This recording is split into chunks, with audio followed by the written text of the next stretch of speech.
Episode 74. An unfamiliar phone call. A trace of emotion flashed across the depths of his dark eyes. After that, he kissed her even harder. Jade resisted at first, but then submitted and quietly enjoyed his kiss. Maybe it was how good he kissed her that made it hard for her to resist. It was as if she couldn't stop once she began kissing him. Dario kissed her until she almost suffocated. Then he reluctantly sucked her lips and stopped. He was afraid that if he continued kissing her like that, he wouldn't be able to control himself.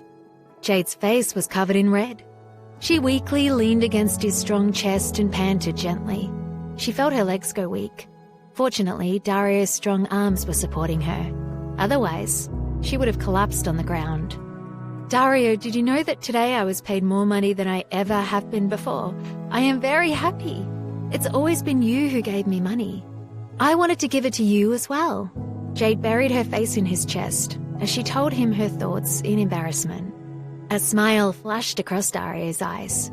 He gently stroked her soft long hair and said with some heartache, "Little fool, that is the money you worked hard to earn. I will have a heartache if it's wasted on food. Let me treat you to a meal." "It's all right. I think it's worth it. Besides, it's just a meal. Compared to what you have given me, it's far from enough." Jade's words made Dario even more unable to control himself. He carried her back to the bedroom and kissed her red and swollen lips again. The kiss was even more intense and passionate than before. It was as if he was going to swallow her whole. His kiss was so sudden and intense that Jade was simply unable to resist. In an instant, she felt her mind go blank. Her heart seemed to have stopped beating, and her breathing became uneven. She could only let his tongue attack her mouth. Between her lips and teeth, she could only feel his cold breath. The long kiss almost suffocated her. In the end, she really couldn't bear it anymore and pushed his body away with difficulty. She was breathing heavily. "Dario, don't be like this. I'm almost suffocating. If you continue like this, I will die," Jade said. Seeing that she didn't really have the strength to resist, Dario reluctantly left her alluring lips and turned to her earlobes to nibble gently. "Don't worry, I can't bear to let you die," Dario replied. Dario appeared much calmer than Jade, who had difficulty breathing. It was as if he were not the one who had been aroused. Dario carefully helped her up, patted her back, and let her relax a little. In exchange, he only got an angry glare. "It's all your fault," Jade said angrily. "What do you blame me for being too powerful?" Dario replied. Jade felt even more embarrassed when she saw him speak so bluntly. She covered her face and pretended not to see him. I don't want to talk to you anymore. Go away," Jade said shyly. "Then I will be gentler next time." Dario gently pulled her hand away and met her shy eyes. Jade took a step back and hid under the covers as fast as she could. She said to him in a warning tone, "Dario, I'm going to sleep now. Please don't disturb me anymore." Then she closed her eyes again and pretended to be asleep. After that, she didn't feel anything unusual and didn't hear any strange sounds. She thought it was a little strange. She opened her eyes curiously and looked back. She could not have looked, but was shocked when she saw it. She saw Dario and he was already naked. He was standing by the bed and was about to get in. Jade was shocked and quickly shrank to the side.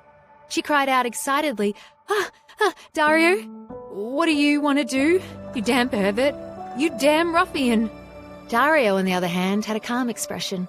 His face wasn't red, and his heart wasn't beating as fast as he said to her, "I'm going to sleep, of course.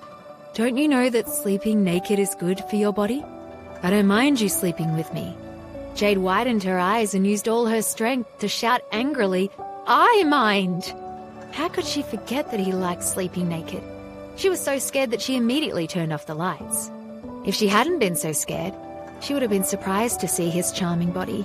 Jade hid under the covers and didn't dare to move. She quickly felt a wave of warmth from behind her. His warm body was tightly pressed against her back, making her feel very comfortable and very safe. "Why are you sleeping so close to me? Aren't you afraid of falling down again? Come here." Dario saw that she was about to lie down beside the bed. He firmly pulled her to him and held her in his arms. After a while, Jade wanted to sneak out of his arms while he was asleep. She didn't expect Dario to hold her even tighter. His big hands even patted her bouncy butt. Then A low voice sounded in her ear. "If you dare to move again, I can't guarantee that I won't do something beastly to you." After hearing his words, Jade immediately held her breath and didn't dare to move anymore. Her face was tightly pressed against his hot chest, and she felt his strong heartbeat. The house was very quiet. It was so quiet that they could hear each other breathing. She would have never thought that there would be a day when she would be so close to this man. There was still a taste of him left in her mouth that made her feel embarrassed. She thought that her face must be as red as a tomato at that moment, and her heart wouldn't listen to her commands. It was beating so fast that she couldn't sleep. In the end, Dario seemed to have noticed it. He actually reached out his hand and gently patted her back to gently coax her to sleep. Jade then felt that her eyelids were getting heavier and heavier. She soon fell into a deep sleep. When Jade woke up the next day, she didn't see Dario's figure. She didn't know when he left. Looking at the empty house, she suddenly felt a little disappointed. But in the kitchen, breakfast and a note were left for her. The note was strong and forceful. It showed a domineering attitude that deeply impressed Jade. She didn't expect Dario to be so forceful, and the handwriting was also good. But what he wrote made her not dare to flatter him. The note said, "Have a good breakfast. Otherwise, wait for me to punish you in bed at night."